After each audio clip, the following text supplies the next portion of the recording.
Hi viewers, this is KMS Biochemistry.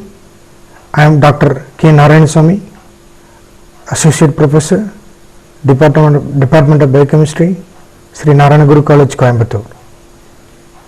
In this video session, we are going to see about a branch of bioinformatics, that is proteomics. So in this session, we are going to discuss about what is phosphoprotein analysis and what is proteomics, then phosphoproteomics, then examples for phosphoproteomic analysis, then limitations of phosphoproteomics. So let us see all these things one by one. Come along with me. Proteomics. So under proteomics, you see that we have a very important topic like analysis of phosphoproteins and the analysis of glycoproteins. Phosphoproteins and glycoproteins are the two important proteins, that is constituents of plasma membrane, cell membrane of any living system. So analyzing the nature, composition and the structural arrangement of these phosphoproteins and glycoproteins gives you a lot of information about that particular cell. Even sometimes if you want to know anything about a microbial population, for example, you take this virus, coronavirus, COVID-19 virus. If you analyze the phosphoprotein and glycoprotein composition and nature of that structure in this plasma membrane of that virus, you can able to find out some characteristic behavior of that virus. So in that way, the proteomics of these phosphoproteins and glycoproteins are going to play a very important role here. It is going to become a very important role here. So analyzing the phosphoproteins and its behavior and structure is called phosphoproteomics. That is the term used in bioinformatics, that is analyzing the structure of phosphoproteins using bioinformatic tools and studying the structure of those proteins, that is phosphoproteins. That study is called phosphoproteomics.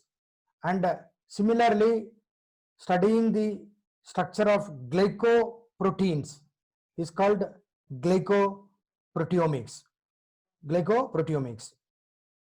So now we are going to see about phosphoproteomics.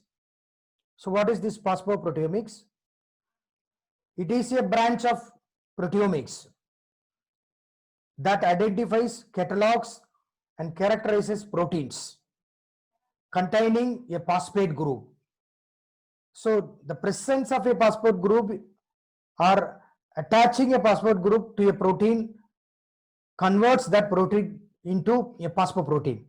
So when this phosphate group is going to be attached with the proteins, it happens during the post-translational modification. So during post-translational modification, phosphorylation of phosphate group takes place. What is phosphorylation? Adding the phosphate with the existing protein. So proteins are synthesized in ribosomes, and once these proteins are synthesized, they have to be exported outside from the ribosomes to the other parts of the cell. There those proteins are going to become functional. So before going to the target destination, these proteins are phosphorylated. So that phosphorylation takes place, that is called post-translational modification. So this phosphorylation is a key reversible modification that regulates protein function, subcellular localization, complex, that is very complex formation, degradation of proteins, and therefore cell signaling networks are also regulated by these phosphoproteins. So with all of these modifications, we see that it is estimated that between 30% to 65% of all proteins present inside the cell almost more than 50 percentage, up to 65 percentage. All these proteins are phosphorylated. Several times it is phosphorylated. So based on statistical estimates, you see that these phosphorylation sites are very important one, which exist in human being, mouse, yeast, like that. In all the organisms, this phosphorylation is a very important one. So compared to expression analysis, phosphoproteomics provides two very important additional layers of information. First one, this provides clues on what protein or what pathway might be activated, because a change in phosphorylation status almost always reflects a change in protein activity. So if the phosphorylation happens, the structure, sometimes even the activity of the entire protein changes. Second one, because of phosphorylation, it indicates what proteins might be potential drug targets. That is, sometimes some proteins, you see that maybe the target, drug targets. So for that, you see that phosphorylation is going to help. So as exemplified by the kinase inhibitor. So phosphoproteomics will greatly expand the knowledge about the numbers and types of phosphoproteins. Then its greatest promise is the rapid analysis of entire phosphorylation based on signaling networks. Based on the signaling networks.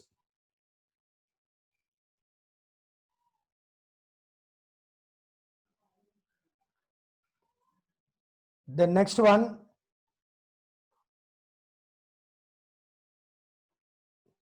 in proteomic analysis, it includes cultured cells, SILAC. They are all cultured cells, and these cultured cells are very important.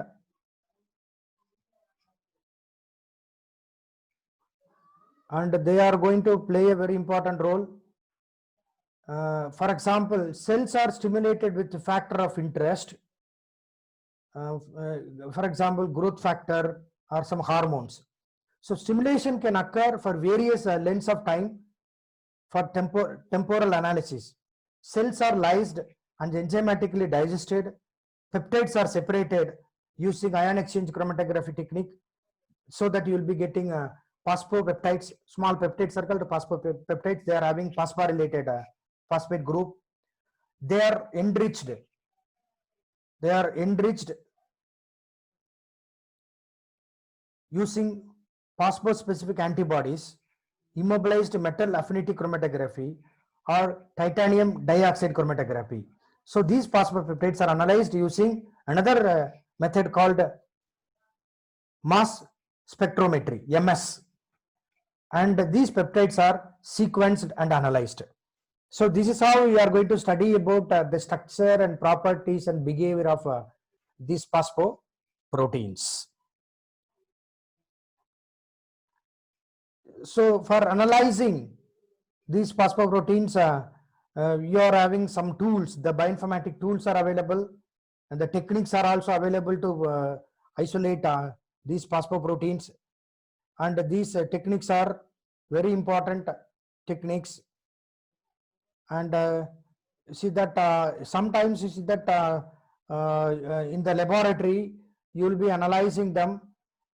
After isolation of these phosphopeptides, they can be again taken to the computer, where bioinformatic tools are available, and using those tools you can analyze or visualize these phosphorylated residues of these phosphoproteins. So for that we have several tools and methods are there. We are going to see them one by one. And here you see that one tool, the bioinformatic tools used here, and you see that method of phosphoprotein purification by a method called immunoprecipitation method. with anti-phosphotyrosine antibodies. Here you see that this rose color is phosphorylate, that is this phosphotyrosine antibody. This yellow is phosphorus. Yellow color is phosphorus, and the blue color is the actual protein.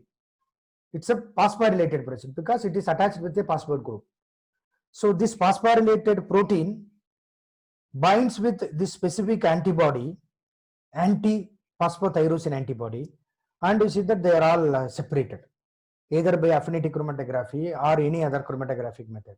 Then this phosphoprotein can be further studied by mass spectrometry. So this is how you see that the method is used. Then enrichment techniques. So here you see that to isolate phosphorylated proteins, we can use radioactive labeling. That is radioactivity is used where you are going to use isotope of phosphorus, phosphorus 32. So phosphorus 32 labeled ATP is used, and you see that these proteins are separated by chromatography, then followed by SDS polyacrylamide gel electrophoresis, that is PAGE. SDS polyacrylamide gel electrophoresis. Using that, you are going to separate them, or thin layer chromatography. Any method can be used to isolate them. These are all traditional methods. Traditionally, we are using in the laboratory. These methods are inefficient because it is impossible to obtain large amounts of proteins required for phosphorylation analysis. So these traditional techniques are used to isolate only small quantity of these phosphoproteins. But for studying about phosphorylation and the phosphoproteins, because we want to analyze it, we need large quantity of that phosphoproteins. That is not possible in traditional methods. So the current and the simplest methods to enrich phosphoproteins are, so that is why we are going for current some advanced techniques. One technique is called affinity purification using phosphospecific antibodies. That is what I have shown in the previous tool, that previous picture. It is phosphoprotein specific antibodies. Using that, you are going to isolate large quantities of the phosphoproteins. The other method is immobilized metal affinity chromatography. Immobilized metal affinity chromatography, IMAC. IMAC. Then next one is strong cation exchange chromatography. This is an advanced chromatography technique. Strong cation exchange chromatography, SCX. SCX. Then titanium dioxide chromatography. This is another advanced type of chromatography technique. So using this, the current techniques, you can isolate these phosphoproteins and you can go for phosphoprotein analysis, that is phosphoproteomics. Using anti-phosphotyrosine antibodies also, you can isolate them. That is what I have shown in the previous diagram. So using these antibodies, it have been proven very successfully, that is large quantities of phosphoproteins are easily isolated, but fewer reports have been published using antibodies against phosphoserine or phosphothreonine containing proteins. So here you see that the IMAC and SCX, these two are very important, the latest techniques. They are used for separating these phosphoproteins. The other one is titanium dioxide chromatography. All the three are significant and they are used in the laboratory for isolating and purifying these phosphoproteins. So those are the current techniques used. Then one more technique which is used is for further analysis, further study of those phosphoprotein structures, especially for studying the structure of these phosphoproteins. Mass spectrometry is used, MS. What is this mass spectrometry? It is currently the best method to adequately compare pairs of protein samples. Two main procedures to perform this MS are using isotope coded and affinity tags, ICAT. That is isotope coded. That is, you will be using an isotopic compounds, and they are coded as affinity tags and stable isotopic amino acids. Isotopic amino acids in cell culture. So stable isotopic amino acids in cell culture are developed in the laboratory. That is called SILAC. SILAC is developed in the laboratory. It is a cell culture. Stable isotopic amino acid cell culture. And in that cell culture, you can analyze these phosphoproteins as well as these glycoproteins. So in this ICAT and SILAC, these two procedures are used. So in ICAT procedure, samples are labeled individually after isolation with mass-coded reagents that modifies cysteine residues. In the other method, in SILAC, cells are cultured separately in the presence of different isotopically labeled amino acids for several cell divisions, allowing cellular proteins to incorporate the label. So this is how is that they are cultured, then mass spectrometry is used to identify phosphoserine, phosphothreonine, phosphotyrosine peptides, because in all the area amino acids where you see that this phosphate is going to bind, and a protein, simple protein becomes a phosphoprotein.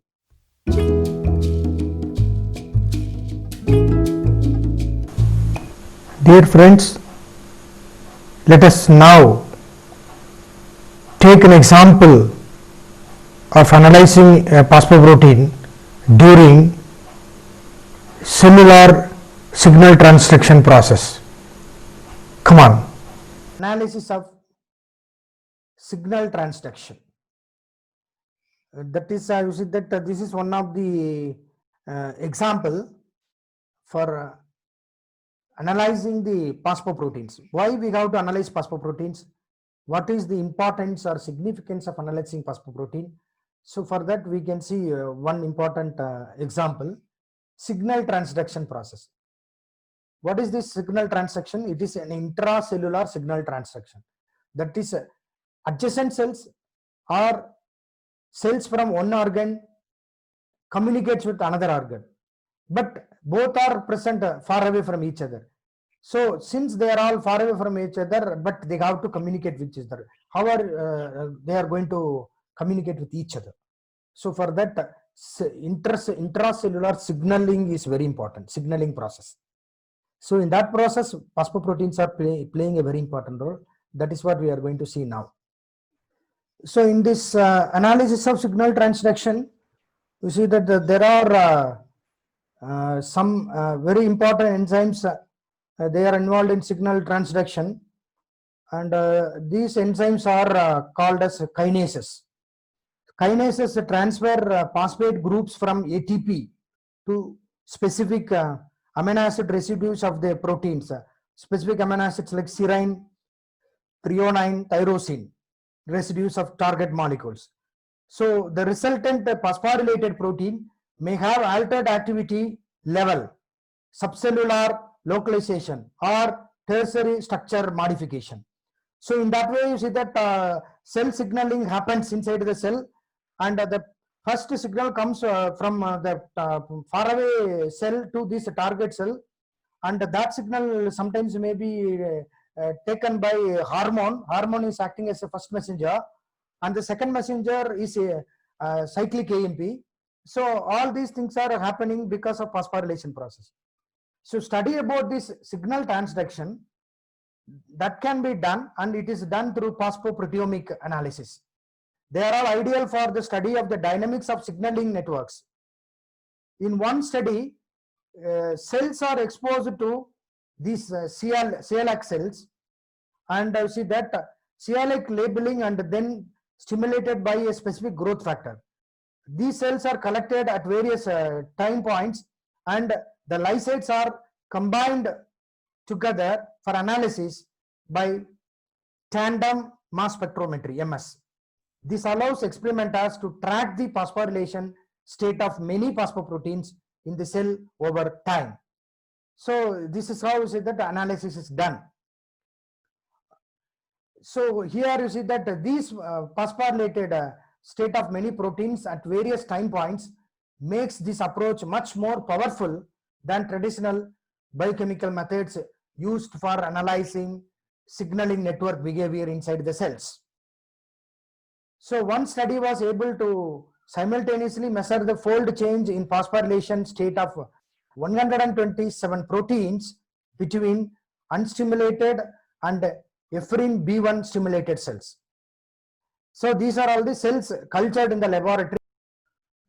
So this is one study in which the cellular signal transduction is studied, and in what way this cellular transduction process is proceeding with the help of phosphorylated proteins. So one study was able to simultaneously measure the fold change in phosphorylation state of 127 proteins between unstimulated and epherin B stimulated cells. So of these cells, see that they are all used here for analyzing the phosphorylated proteins. So of these 127 proteins, 40 proteins showed increased phosphorylation with stimulation by epherin B1. The researchers were able to use this information in combination with previously published data to construct a signal transduction network for the proteins downstream of a receptor. So this EphB2 is a receptor. It's a receptor protein, a phosphorylated protein. So this phosphorylated receptor protein, how it is going to behave, that is what they have done a study. So I'll show the study done. Here you see that this is that signal transduction study. See the picture. Analysis of signal transduction dynamics of that receptor protein. So here you can see this, the protein, green colored one is an ion channel, an ionic channel protein, and this side you are having a brown, that is a brown color, that is a receptor protein. A hormone or a target comes and binds with this receptor, so hormone receptor complex will be formed, and you see that here if ion comes, ion enters inside the cell, so potential difference in the cell changes, or suppose it binds with this receptor protein, so the hormone receptor complex makes a change in the protein. How it is going to be changed? Phosphorylation of the protein happens. Phosphorylation of the protein. So phosphorylation of a protein through its serine, threonine amino acid residues. So everything happens. You can see that in that sequential diagram. See that everything is happening. So this G protein coupled receptor, see that activated, and these proteins are activated, and phosphorylation comes. Yellow color one is phosphate group, which is added. After phosphorylation, you see that the signal is transducted from outside the cell into interior of the cell. So this is one example for studying the signal transduction inside the cell. Analysis of signal transduction study. Then another study, that is another phosphoproteomic study, included large scale identification and quantification of phosphorylation events triggered by the anti-diuretic hormone ADH, vasopressin in kidney collecting duct.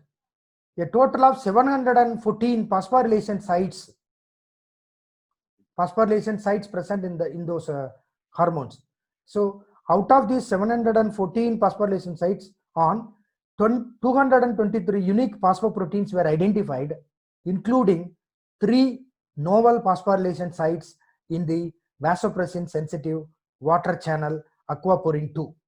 So aquaporin 2 is a water channel present in the cell membrane of the kidney cells. So you see that so the phosphorylation process which happens inside a cell during a mechanism is very, very significant. Then only changes which happens in the protein. Otherwise, protein will not do any function. If the protein wants to do some specific function, signal transduction or signal has to come from somewhere, and these proteins should be phosphorylated, then only they will become active proteins. they will become active proteins. So that process only they are studying. This is called analysis of phosphoproteins or phosphoproteomic study, that is done using cell cultures plus bioinformatic tools. So another one example, cancer research study. In cancer study also they are concentrating on this phosphoproteomics, that is study about phosphoproteins. Why these phosphoproteins are linked with the cancer? Because in cancer cells, you know that cancer cells are developed abnormally. A normal cell becomes a cancerous or tumorous cell when the cell division becomes uncontrolled. So a normal cell behaves a cancerous cell once the cell division happens uncontrollable manner. So at that time, what are all the changes happening inside the cancer cell or that organ which is affected by cancer? So where you are going to study about the behavior of these proteins, phosphoproteins. How many times phosphorylation happens, how these phosphoproteins are converted into active proteins during cancerous conditions. All these things can be studied. So that is also done in phosphoproteomics. Since the inception of phosphoproteomics, cancer research has focused on changes that is going to happen during the cancer conditions to the phosphoproteome during the development or progression of the cancer. Phosphoproteins could be cancer markers. You see that if you want to identify the presence of cancer in a person, we don't know when the cancer has started, where is this cancer located at the beginning, so we don't know. So find out those cancer cells, even phosphoproteins are acting as markers. Cancer markers useful to cancer diagnostics and therapeutics. In fact, research has shown that there are distinct phosphotyrosine proteomes of breast and liver cancers. There is also evidence of hyperphosphorylation, that is more number of phosphorylation, it's called hyperphosphorylation at tyrosine residues in breast tumors, but not in normal tissues. So if you take normal breast cells, hyperphosphorylation will not be seen, but a cancerous, a breast cancer tissue, abnormally increased phosphorylation of the protein takes place. It's called hyperphosphorylation. So findings like these suggest that it is possible to mine the tumor phosphoproteome for potential biomarkers for cancer. So that is why you see that this area phosphoproteomics becomes significant. So suggesting that distinctive phosphoproteins exist in various tumor cells during the development of the cancer, and that phosphorylation profiling could be used to fingerprint cancers from different origins. So using the profiling of phosphorylation of various proteins in various organs, you can take fingerprint of cancers, various types of cancers which comes from different origins. In addition, systematic cataloging of tumor-specific phosphoproteins in individual patients could reveal multiple causative players during cancer formation. By correlating this experimental data to clinical data of the patient, such as drug response and disease outcome, potential cancer markers could be identified for diagnosis, prognosis, prediction of drug response, and potential drug targets during cancer condition. So you see that phosphoprotein analysis is helping in the diagnosis, prognosis, and prediction of drug response to the cancer. So in all areas is that these phosphoproteins are helping in cancer. Dear viewers, so far we have seen about what is phosphoproteomics, how phosphoproteins are analyzed, and we have seen some examples like signal transduction process and the role of phosphoproteomics in cancer, all these things. Now we can see what are all the limitations of this phosphoproteomics. So here you see that phosphoproteomics has greatly expanded knowledge about the numbers and types of phosphoproteins along with their role in signaling, that cell signaling networks. There are still several limitations to these techniques.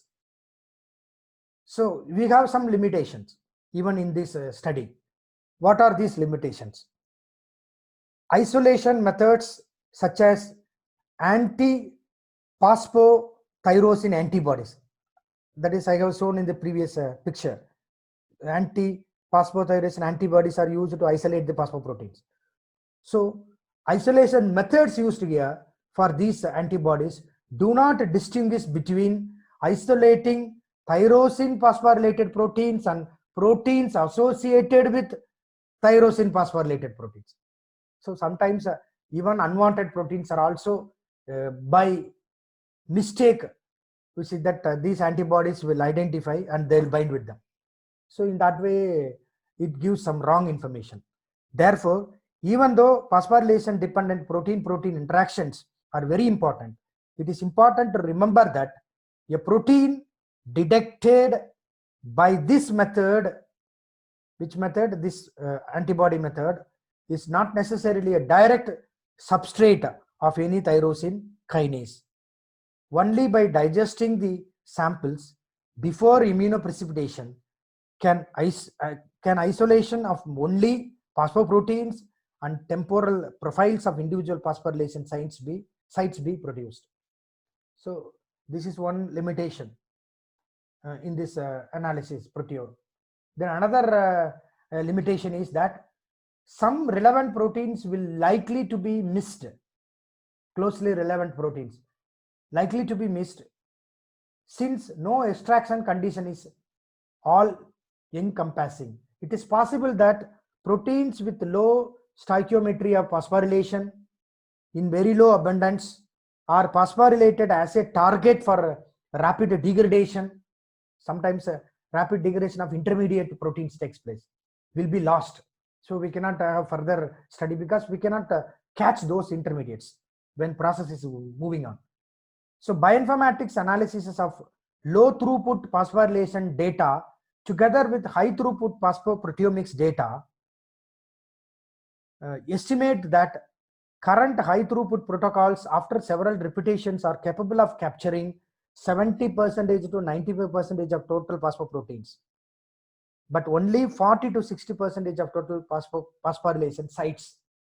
So you can locate the phosphoproteins, but it's sometimes 40 to 60% phosphorylation sites are unlocated.